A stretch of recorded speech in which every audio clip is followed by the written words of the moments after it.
So Hyderabad கிளம்புறதுக்கு எல்லாத்தையும் back பண்ணியாச்சு. ஃபைனலாக ஒரு செக்கிங் போட்டுட்டு இப்போ நான் வீட்டை விட்டு கிளம்ப போகிறேன். இப்போ இங்கேருந்து கிளம்பி தாம்பரம் ரயில்வே ஸ்டேஷன் போகணும். ஆல்மோஸ்ட் 40 மினிட்ஸ் காட்டுது ட்ராவலிங் டைம். ஸோ நான் வந்து ஸ்கூட்டரில் தான் போகிறேன். எதுக்கு தேவையில்லாமல் பார்க்கிங் பிரச்சனை இதெல்லாம் ஸ்ட்ரைட்டாக கிளம்பி இப்போ தாம்பரத்துக்கு போயிட்டே இருக்கேன்.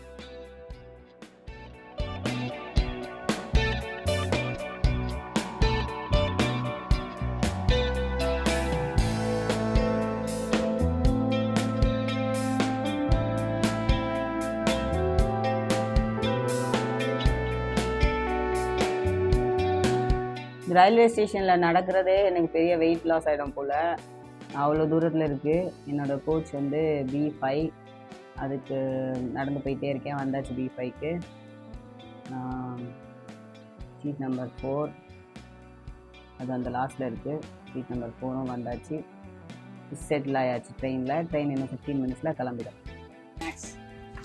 ஸ்நாக்ஸ் ஆஃப் த டே. சாப்பிட்டு இதை சாப்பிட்டு தான் உயிர் வாழணும். 2-3 டேஸ்க்கு இதெல்லாம் சாப்பிடுவாங்க. இதுதான் சாப்பிடுவாங்கன்னு நினச்சாதீங்க. இதுக்கு வந்து ஒரு பர்பஸ் இருக்குது. வெயிட் வந்து மெயின்டைன் பண்ணுவோம். சம்டைம்ஸ் எனக்கு ட்ராவலில் வெயிட் ரொம்ப இன்க்ரீஸ் ஆகிடும். இப்போ இன்க்ரீஸ் ஆகும்போது வந்துட்டு வாட்டர் ரிட்டென்ஷனில் எனக்கு வந்து வெயிட் இன்க்ரீஸ் ஆகிடும். அது எதுவுமே சாப்பிடல அப்படின்னா கூட. அதனால் வந்துட்டு என் வெயிட் வந்து 63 இருக்கும். அதுக்காக வந்து இதெல்லாம் பண்ணுறேன். மற்றபடி வந்து நான் நார்மலாக இதெல்லாம் சாப்பிட்றாங்க. அதே மாதிரி இதெல்லாம் வந்து உங்களுக்கு சிம்பிள் கார்ப்ஸ்னால எனர்ஜி இருக்கும். சாப்பாடு கம்மியாக சாப்பிட்றோம். இதெல்லாம் நம்ம சாப்பிட்டே இருக்கணும். நம்ம எங்கள் பாடி எனர்ஜி இருக்கிட்டே இருக்கும். நான் வந்து மசில் லூஸ் பண்ணக்கூடாது, வெயிட் லூஸ் பண்ணக்கூடாது. வெறும் வாட்டர் மட்டும் தான் லூஸ் பண்ணுவோம். அதுக்காக மட்டும்தான் வந்து இதெல்லாம் வெறும் இப்போ காட்டின சிக்கன் இதெல்லாம் சாப்பிட்றது எல்லாமே அந்த பர்பஸ்க்காக தான். ஸோ வாட்டரும் நம்ம நிறையா குடித்தோம் அப்படின்னா வாட்டர் ரிட்டென்ஷன் ஆகிடும். அதனால் கொஞ்சமாக குடிக்கிறதுக்கு சிக்கலாம்.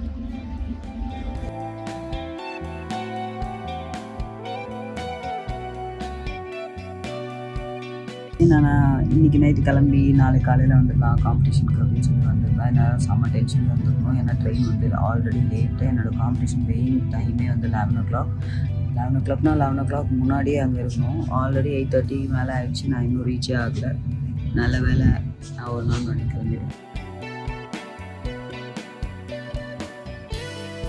ட்ரெயின் கிளம்பி போயிட்டுருக்கு. நல்ல வேலை ஒரு நாள் முன்னாடி வந்தேன். ட்ரெயின் வந்து 1 hour லேட். இதுவே நான் நாளைக்கு வந்திருந்தேன்னா ஆல்ரெடி செம்ம பசியில் இருக்கேன்.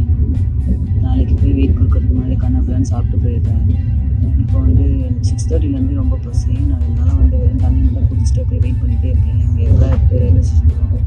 முதல்ல ஒரு 2 இட்லியும் சாம்பாரும் சாப்பிட்டா தான் வந்து எனர்ஜியே இருக்கும்.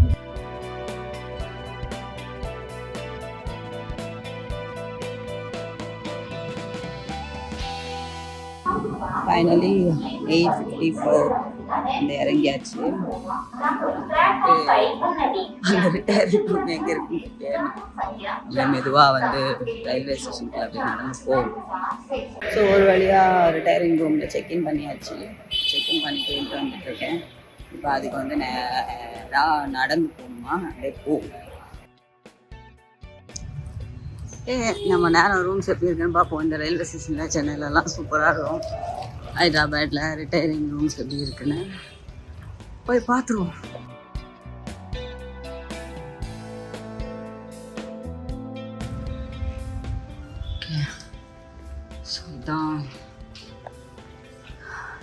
ஓகே, ஸ்டேடியமில் ஸ்டே பண்ணுறதுக்கு இது ஓகே இருப்போம். ஒரு நாள் தானே.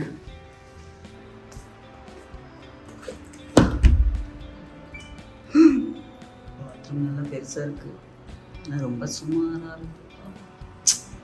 இந்த பேக்லாம் போட்டாச்சு. இப்போ ஃபஸ்ட்டு வேலை போய் முதல்ல சாப்பிடணும். அப்புறமா வந்து ரெஸ்ட் எடுக்கிற வேலையெல்லாம் பார்க்கணும். ஹெவியான பேக்கை தூக்கிட்டு அலைஞ்சதுக்கு வந்து அதுக்கே தனியாக சாப்பிடணும் போல இருக்கு. முதல்ல நல்லா சாப்பிட்டு அப்புறமா வந்து ஒரு தூக்கத்தை போட்டுட்டு காம்படிஷன் வெளியே போகும். ஏகப்பட்ட டிஃபன் கடை வந்துச்சு. எதில் சாப்பிட்றதுனே தெரியல. எப்படியும் ரயில்வே ஸ்டேஷனில் ஃபுட்டு சுமாராக தான் இருக்கும். சரி ஓகேன்னு ஒரு கடையில் வந்து இட்லி ஆர்டர் பண்ணியிருக்கேன். இட்லியும் சாம்பாரும் சாப்பிடுவோம். அதுக்கப்புறம் ரூமுக்கு வந்தாச்சு. ரூமில் வந்து பெட்ஷீட்டெல்லாம் சேஞ்ச் பண்ணலான்னு சொன்ன உடனே 2 பேர் வந்து நல்லா ஃப்ரெஷ்ஷான பெட்ஷீட்லாம் போட்டு கொடுத்து ஸோ இப்போ டைம் வந்து 1 o'clock ஆகிடுச்சு, ஆல்மோஸ்ட் 1 o'clock. ஸோ இந்த விமென்ஸ் காம்படிஷன் 52 கேட்டகரி வந்து ஸ்டார்ட் பண்ணியிருக்காங்க. 12 o'clock ஸ்டார்ட் பண்ணிட்டு ஸ்கெடியூலில் போட்டிருக்காங்க. அங்கே போய் பார்த்தா தான் தெரியும் ஸ்டார்ட் பண்ணாங்களா இல்லையான்னு சொல்லிட்டு. பட் எனிவே இப்போ போனால் தான் நமக்கு கரெக்டாக இருக்கும். ஓகே, எந்த ஒரு ஆட்டோ பிடிச்சி பக்கத்தில் இருக்க வென்யூக்கு போக வேண்டியது.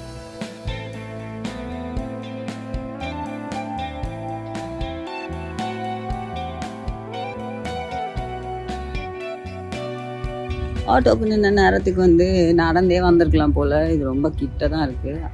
என்னை பாதி வழியிலே வந்து கேட்கிட்டே இறக்கி விட்டான். இப்போ நடந்து போனோம் உள்ள, எவ்வளோ தூரத்தில் இருக்குதுன்னு தெரில. ஆல்மோஸ்ட் ஒரு டோர் கூட திரும்ப மாட்டேங்குது. ஆல்மோஸ்ட் ஒரு 1 கிலோமீட்டர் தான். ஹைதராபாத்தில் அடிக்கிற வெயிலுக்கு வந்து நடந்து வர முடியாதுன்னு சொல்லி ஆட்டோவில் வந்தால் அவன் திரும்பவும் என்னை நடக்க விட்டான்.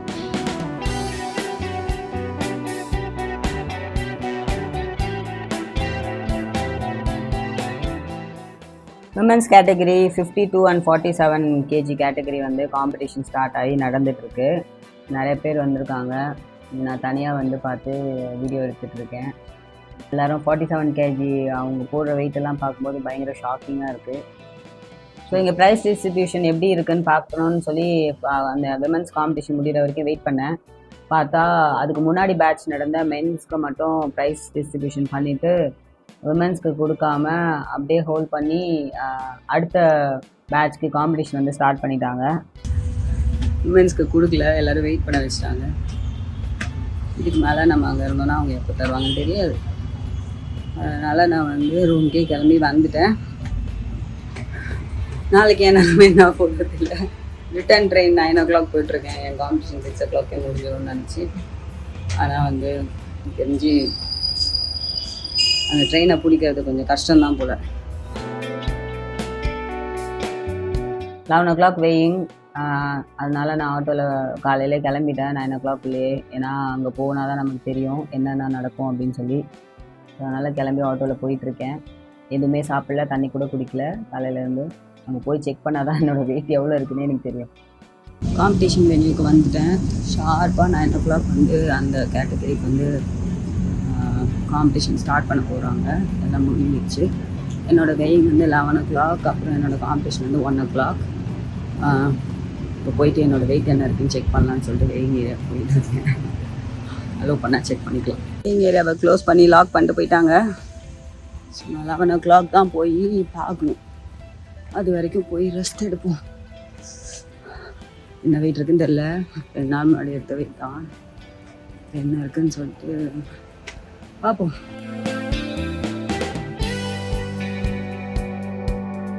வழியாக வெயிட் கொடுத்துட்டு வெளியே வந்துட்டேன். பட்ட கஷ்டம்லாம் வேஸ்ட்டாக போல். 62 kg வெயிட்டு. ஸோ நம்ம வந்து 63க்குள்ளே வந்தாச்சு. வெயிட் கொடுக்க போன இடத்துல ஒரே கலவரம். என்னென்னா வந்து இந்த மாதிரி ரிஸ்ட் பேண்ட் யூஸ் பண்ணக்கூடாது. ஒரிஜினல் ஐடி கார்டு எனக்கு இன்னும் தரவே இல்லை. ரெஜிஸ்டர் பண்ணதோடு சரி. அது என்னோடய அசோசியேஷன் செக்ரட்டரி கிட்ட தான் அந்த ஒரிஜினல் இருக்குது. ஒரிஜினல் ஐடி இல்லைன்னா அலோவ் பண்ண மாட்டேன்னு சொல்லிட்டு ஒரு செகண்ட் வந்து நம்மளை ஷாக் ஆக்கிட்டாங்க. அதுக்கப்புறமா எல்லாருக்கிட்டையும் பேசி அங்கேருந்து செக்ரட்டரி இங்கே பேச சொல்லி இங்கேருந்து அங்கே பேச சொல்லி எல்லாரையும் மாற்றி மாற்றி பேச வச்சு கடைசியாக ஒரு வழியாக ஐடி கார்டு ஃபோட்டோ காப்பிக்கு ஒத்துக்கிட்டாங்க. அதுக்கப்புறம் கிட்டெல்லாம் செக் பண்ணாங்க. கிட் செக் பண்ணுற இடத்துல இந்த ரிஸ்ட் பேண்ட் யூஸ் பண்ணக்கூடாது, இது ரொம்ப லோக்கலாக இருக்குது, நீங்கள் வந்து பிராண்டட் தான் யூஸ் பண்ணணும் அப்படின்னு சொல்லிட்டாங்க. அப்புறம் வந்துட்டு எல்லாத்தையும் வந்து தாண்டி கடைசியாக ஒரு வழியாக வெயிட் கொடுத்துட்டு வெளியே வந்தாச்சு. இப்போ போய் நல்லா சாப்பிட வேண்டியதான். 1 மணிக்கு என்னோடய காம்படிஷன் ஷார்ப்பாக ஸ்டார்ட் பண்ணுவாங்க. வெயிட் கொடுத்துட்டு இப்போ சாப்பிட்றதுக்காக வந்திருக்கேன். இங்கே ஆப்போசிட்டில் ஒரு செம்மையாக ஒரு ரெஸ்டாரண்ட் இருக்குது. அந்த ரெஸ்டாரண்ட்டில் வந்துட்டு ஒரு தோசை ஒன்று ஆர்டர் பண்ணியிருக்கேன். தோசை சாப்பிட்டுட்டு அப்புறம் வந்துட்டு போயிட்டு இருக்க ஸ்நாக்ஸ்லாம் சாப்பிட்டு கொஞ்சம் கொஞ்சமாக வந்து லேட் பண்ணோம். அதுக்கப்புறமா வந்து மான்ஸ்டர் ஒன்று வாங்கி வச்சுருக்கேன் கேஃபீனுக்காக. ஸோ அதையும் குடிப்போம். அப்புறம் இன்னும் நிறைய இருக்குது. Wait and sea.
ஸ்குவாட் முடிஞ்சிச்சு.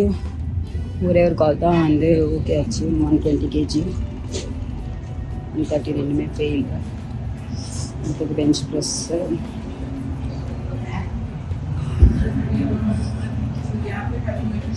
ஸ்டேஷன் இருக்குது.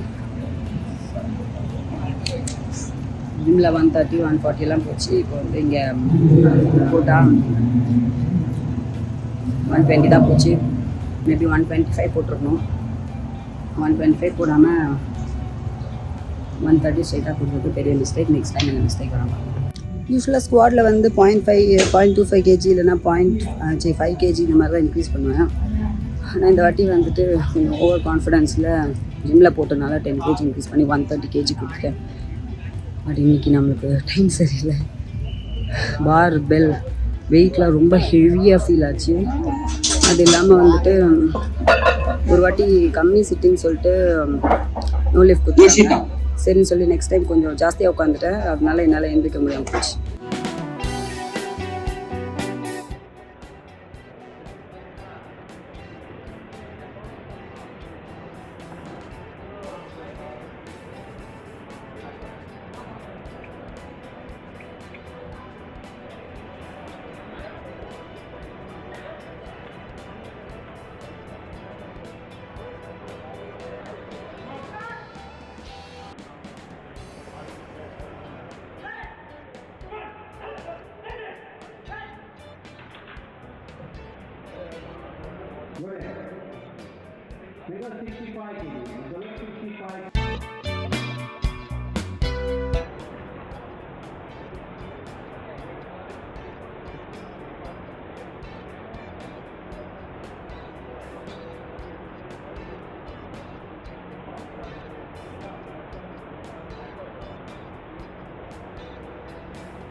ப்ளஸ் முடிஞ்சிச்சு. ஒரு கால் மட்டும் தான் போட்டு லெஃப்ட் ஆச்சு. இந்த 2 காலும் ஃபெயில் ஆச்சு. 57.5 போயிடுச்சு. 60 வந்து ரெண்டுமே ஃபவுல் ஆயிடுச்சு. ஜிம்மில் 65ல் வந்து 5 ரெப் போடுற ஆள் நான். இப்போ வந்து 60 கேஜி வந்து சரியாக போகல. இதுக்கு என்ன காரணம்னா நேஷ்னல் ரூல்ஸ் அண்ட் ரெகுலேஷன்ஸ் ரொம்ப ஸ்ட்ரிக்ட்டு. நீங்கள் வந்துட்டு ஜிம்மில் ஒர்க் அவுட் பண்ண மாதிரி பண்ண முடியாது. So okay, let it be a lesson.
So டெட் லிஃப்ட்டும் முடிச்சாச்சு. டெட் லிஃப்ட்டில் வந்துட்டு 130, 135, தேர்ட் கால் வந்து 140, 140 ஃபெயிலு. டெட் லிஃப்ட்டும் முடிஞ்சிச்சு. நான் கிளம்பி ரூமுக்கு வந்துட்டேன். ஓவராலாக வந்து 7th பிளேஸ் வந்து கிடச்சிருக்கு. ஒரு நல்ல எக்ஸ்பீரியன்ஸ். டெட் லிஃப்ட்டில் வந்துட்டு 130 first call, 135 second call, 140 third call try பண்ணேன். பட் வந்து அது 140 போகல. என்னன்னு தெரில. இன்றைக்கி வந்து ஜிம்மில் போட்ட வெயிட்ஸ் கூட இன்றைக்கி போகல. சரி, ஓகே. பட்டு இது ஒரு நல்ல எக்ஸ்பீரியன்ஸ். நேஷ்னல்ஸ் வந்தால் என்ன நடக்கும் அப்படின்றது. இது எனக்கு ஃபஸ்ட் டைம்ன்றனால வந்து என்னால் நிறைய விஷயம் எனக்கு வந்து ரொம்ப புதுசாக இருந்தது. பயங்கர டென்ஷன் பண்ணுற மாதிரி ஏகப்பட்ட விஷயம் நடந்துச்சு ஸ்டார்டிங்லேயே. ஓகே, நெக்ஸ்ட் நேஷ்னல்ஸை பார்ப்போம். கண்டிப்பாக வந்துட்டு நெக்ஸ்ட் நேஷ்னலில் ஒரு மெடல் வின் பண்ணுறதுக்கு என்ன பண்ண முடியுமோ நம்ம அதை பண்ணலாம்.